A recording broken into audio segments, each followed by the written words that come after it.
Neste vídeo, nós iremos ver como a negação da crucificação e ressurreição de Jesus Cristo, por parte dos muçulmanos, expõe contradições no Corão. Veremos que muçulmanos são capazes de corromper o seu próprio livro sagrado para negar esse acontecimento. E veremos como essa negação transforma Alá em uma divindade imoral e traiçoeira. E veremos que existem 5 problemas sérios com essa negação da crucificação e morte de Jesus. Então vamos lá. A Páscoa é a época mais importante do ano para os cristãos. Segundo os cristãos, nesta época, 2000 anos atrás, Jesus, a palavra de Deus feito homem, morreu na cruz por todos para perdoar os pecados e abrir as portas para a salvação eterna e ressuscitar ao terceiro dia. No entanto, o islamismo nega esse evento em um versículo do Alcorão, a Surata 4:157, que afirma muito claramente que Jesus não morreu, apenas pareceu ter morrido. O Alcorão, traduzido para o português por Shalita, segue o original em árabe. E por terem dito, matamos o Messias, Jesus, o filho de Maria, o mensageiro de Deus, quando na realidade não o mataram, nem o crucificaram. Imaginaram apenas tê-lo feito, e aqueles que disputam sobre ele estão na dúvida acerca da sua morte, pois não possuem conhecimento certo, mas apenas conjecturas. Certamente não o mataram. Esse versículo está se referindo aos judeus que diziam ter matado Jesus. Segundo o texto, os judeus apenas imaginaram tê-lo matado, sem dar maiores detalhes do que teria acontecido. Muitos muçulmanos acabaram inventando o texto adicional no Alcorão, desrespeitando o seu Deus Alá, dizendo que outra pessoa morreu, tomando o lugar de Jesus na cruz. Olhem só a captura de imagem do site corpusquran.com. Ela nos mostra 2 traduções para este versículo do Alcorão. A segunda, tradução feita por Pictal, está correta. Mas veja que a versão Sahih Internacional, acima, nela a frase "mas outro foi feito para se assemelhar a ele para eles", foi acrescentada. Deturpar o texto do Alcorão para satisfazer determinada vertente é algo comum no islamismo, e isso destrói totalmente a pouca reputação que resta do islamismo em geral e dos pregadores muçulmanos em particular. Lembrem-se que o islamismo possui este terrível conceito chamado de taqiya, que estabelece ser permitido mentir se a mentira ajudar a propagação do islamismo. Neste caso, o objetivo da mentira é atrair cristãos para o islamismo na esperança deles se tornarem muçulmanos. Vale até deturpar as suas próprias escrituras. E depois, na maior cara de pau, muçulmanos dizem que a Bíblia foi corrompida. Seria irônico se não fosse triste. Existem 5 problemas com esta negação da crucificação e morte de Jesus. Número 1. Problemas internos. A Surata 4:157 é confrontada com a Surata 19:33, que narra uma fala de Jesus quando ainda bebê. Segundo este versículo, Jesus teria dito: "Abençoado seja eu no dia em que nasci, no dia em que eu morrer e no dia em que serei ressuscitado." Essa frase não se refere ao futuro, porque a Surata 19:15, referindo-se a Yahia, que é João Batista, também diz a mesma coisa. Yahia certamente morreu. Logo, os 2 versículos se referem a eventos do passado. Além disso, as Suratas 3:55, usando a palavra mutawaffika, e a Surata 117, usando a palavra tawaffaytani, claramente se referem à morte e ressurreição de Jesus. Allah diz para Jesus: "Eu te levarei até a morte e te ressuscitarei." inna mutawaffika wa rafi'uka ila. Agora, Jesus que diz para Allah: "Você me fez morrer." Tawaffaytani kunta anta. Ou seja, o próprio Alcorão menciona a morte e a ressurreição de Jesus. Você pode encontrar algum muçulmano que diga que Jesus irá morrer e ressuscitar após a sua segunda vinda. Mas, sinceramente, isso não faz sentido nenhum. E o que diz a Sunna, as tradições de Maomé? Vejamos o hadith Sahih autêntico de Al-Bukhari, 6929.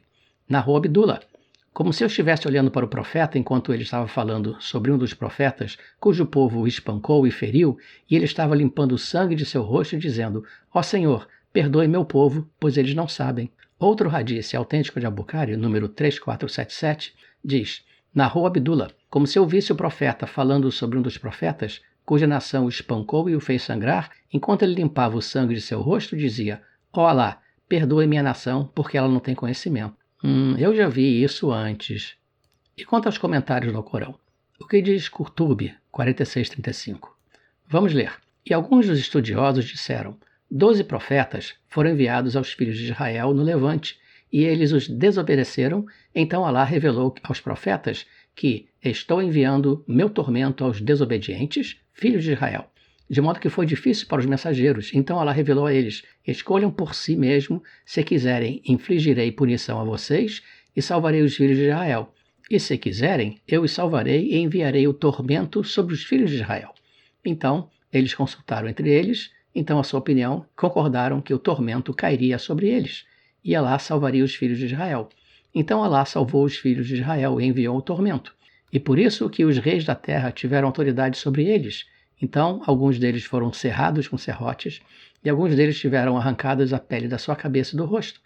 E um deles foi crucificado na madeira até que ele morresse, e alguns deles foram queimados com fogo. É interessante. Um profeta que foi crucificado até a morte e que disse que perdoou quem o torturava, pois eles não sabiam o que estavam fazendo. Quem poderia ter sido esse profeta?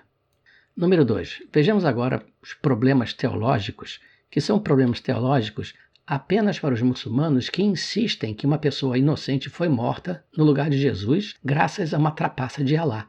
As suratas 6, 164 e 53, 38 do Alcorão dizem que ninguém pode assumir a culpa de outra pessoa e que ninguém pode pagar o pecado de outra pessoa. Mas, segundo os pregadores muçulmanos, o homem na cruz não era Jesus. Ao ser morto, ele pagou o preço da morte de Jesus. Número 3. Problemas históricos.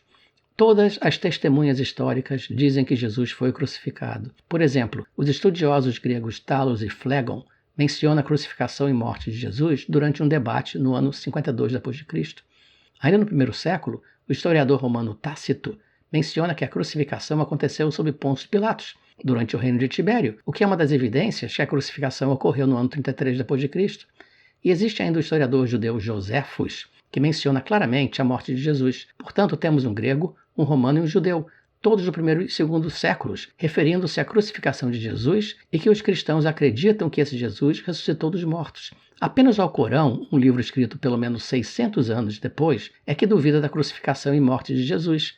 Isso destrói a historicidade do Alcorão. Número 4.